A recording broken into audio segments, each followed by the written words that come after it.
But, and here's the but, it's not just a one-to-one substitution of the existing system, right? It's going to be a dramatically different system. How so?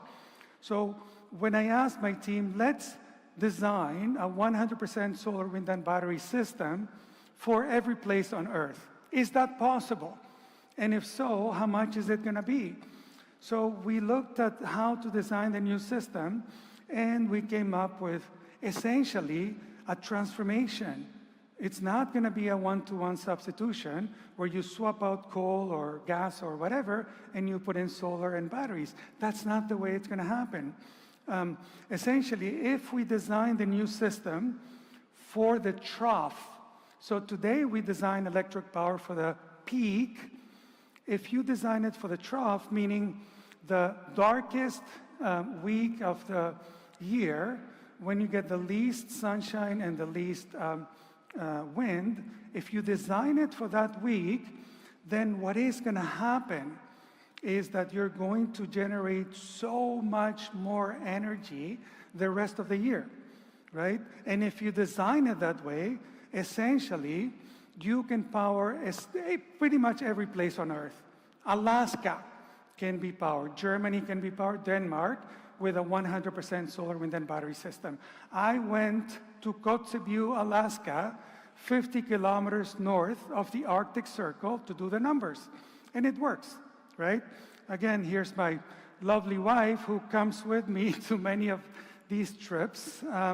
And so in Alaska it works, and it's the cheapest possible energy system.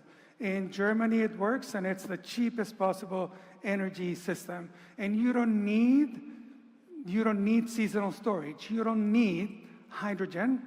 You only need 1, 2, 3, 5 days of battery storage. And it's a phase change transformation into a new system. And essentially, it's non-linear. So why does it work? Well, what we found when we studied this was a new property which we call the clean energy U-curve, which says you can essentially trade off storage and generation. So the more generation you have, the less storage you need. It's not intuitive, but we found that. But it's along a U-curve, right? So if you design the system for the bottom of the U, derivative is equal to 0, then you get massive amounts of power, 2, 3, 4, 5 times more power the rest of the year, which we call superpower. And superpower is an emergent property of the new system, right? So imagine a system that generates 5 times more energy than the existing system most of the year, right? Nothing can compete with that. So a place like Texas can essentially have 100% SWB with two days of storage. And disruptive economics, because it's non-linear, you can add 20% to the system in terms of money, and it returns 200% more energy. Pretty cool, right? For the financial folks in the room, 20% increase in investment, 200% increase in energy return. So, this is not just an energy transition. This is a real phase change disruption of solar, wind, and battery. Going green. So Georgia Power has signed a battery and equipment supply agreement with Tesla for a 500 megawatt or 2,000 megawatt hour system of megapacks. Okay, so that's 2 gigawatt hours, and each megapack 2 is 5.2 megawatt hours. So that's about 384 megapacks. Well, if it's a 500 megawatt output system and each megapack is capable of outputting 2 megawatts, then that would be 250 megapacks. So a single megapack 2 costs about $1,039,000, and I'm sure there's a discount when you buy a dozen or 100 of them, but this is a big deal. Yeah, Tesla is continuing to stabilize the grid and grow revenues for the energy division. Again, these are stories you don't hear about from the legacy press, and I want to talk about that for a second. I think these are really big deals because many people have no idea what a megapack is or what it does. They just keep saying stupid stuff like, the electrical grid can't support solar. The electrical grid can't support electric cars. Pretty soon, the lights are going to shut off forever. Let me ask you something. What's the fastest growing electrical demand on the grid globally? Data centers, crypto? Yeah. Data centers use an estimated 200 to 300 terawatt hours of demand globally every year, and it's growing fast. Crypto mining consumes around 150 to 160 terawatt hours annually. So now that might seem small in comparison to the total global electrical grid, which used 29,000 terawatt hours in 2022. But it's still 1.5% to 2% of the total grid. Right. So now let's look at EVs, right, which are going to break the grid. Yeah. In 2023, with 14 million plug-in EVs globally, those vehicles used an estimated 33.4 terawatt hours of electricity.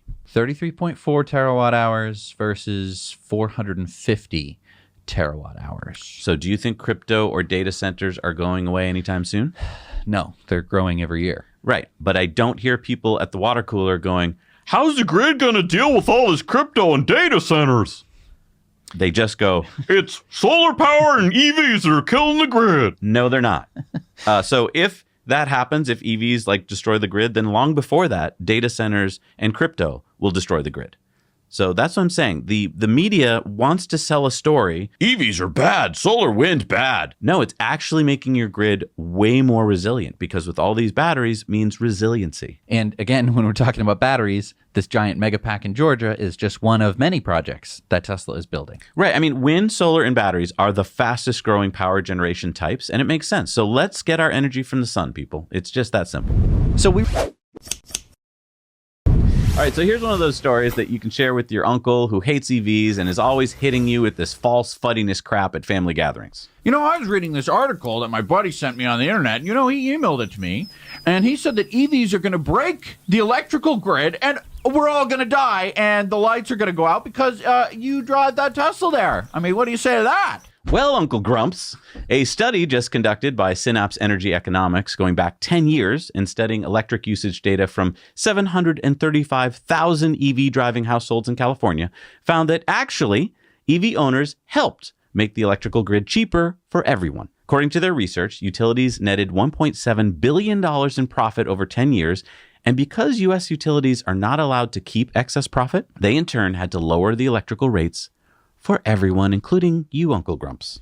Now, how could EV owners who use more electricity than the average household do that? Well, because EV owners tend to charge off-peak to save themselves money, which saves utilities money from having to fire up expensive peaker plants. And they pass those savings on to all ratepayers. So I think it's really cool that we have enough data now to prove Uncle Grumps wrong. So by the way, head on over to our Now You Know Clips channel where we chop this into a little bite-sized clip just for Uncle Grumps that you can share with him this holiday season. That's your little Christmas present for him.